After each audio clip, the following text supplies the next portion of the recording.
4 জন, ওই 8 জনকে double double ফাঁসি দেওয়া শুরু। আপনি যখন ফাঁসি দিয়ে দেখলেন যে 30 মিনিট ফাঁসি দিতে গেলে ওই সারা বছর লেগে যাবে কয়েকশো মানুষকে ফাঁসি দিতে, রক কেটে দেওয়া হতো জন্য দ্রুত তার মৃত্যুটা নিশ্চিত হয়, আরেকজনকে ফাঁসির মঞ্চে উঠানো।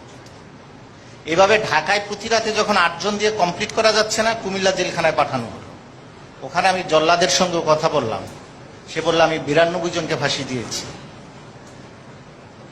বগুড়া কারাগারে ফাঁসি দেওয়া, রাজশাহী কারাগারে পাঠানো, এইভাবে সারা দেশের বিভিন্ন কেন্দ্র কারাগারে পাঠানো তো শুধুমাত্র দ্রুত ফাঁসি দিয়ে মুক্তিযোদ্ধা অফিসারদেরকে যেন দমন করা যায়।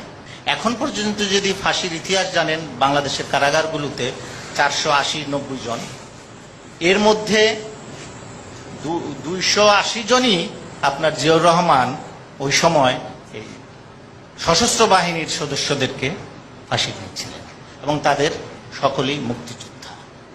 এবং যেটা তারানাপা বললেন 1 মিনিটে একজনের ফাঁসি, আমি ট্রাইব্যুনালের বিচারকদের সঙ্গে কথা বলেছি, 18টা ট্রাইব্যুনাল ছিল, ট্রাইব্যুনালের বিচারকরা বলেছেন ফাঁসির অর্ডারটা জেনারেল জিয়া সিগনেচার করে পাঠিয়ে দিয়েছেন, সো আমাকে এটা বলে যেতে হবে, আর কোনো উপায় নেই।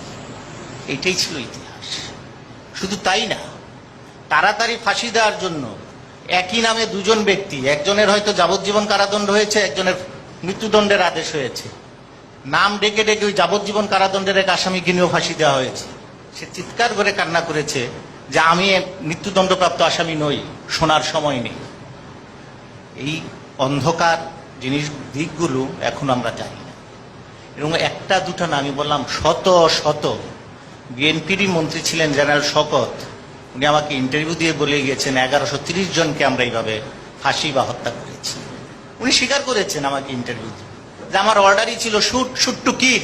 গণমাধ্যমে 75 থেকে 80 পর্যন্ত কোনো সংবাদপত্রে বঙ্গবন্ধুর নাম নেই। আমি এই 83 সালে ঢাকা শহরে আমি খুনিদের মিছিল দেখেছি।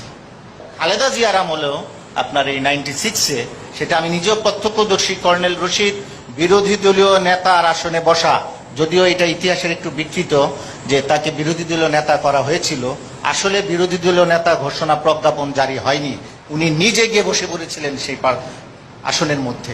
আমরা সংসদ লবি থেকে তখন বলেছিলাম এটা তো ঠিক হচ্ছে না, তখন তাকে ডেকে ওখান থেকে সরানো হয়েছিল। আমি এই জায়গায় একটা দার্শনিক চিন্তাবিদ ফ্রেডরিক হেগেলের একটা কথা বলি। হেগেল বিশিষ্ট, উনি রাষ্ট্র চিন্তা করতেন, উনি মার্কসিস্ট চিন্তা, উনি রাষ্ট্র নিয়ে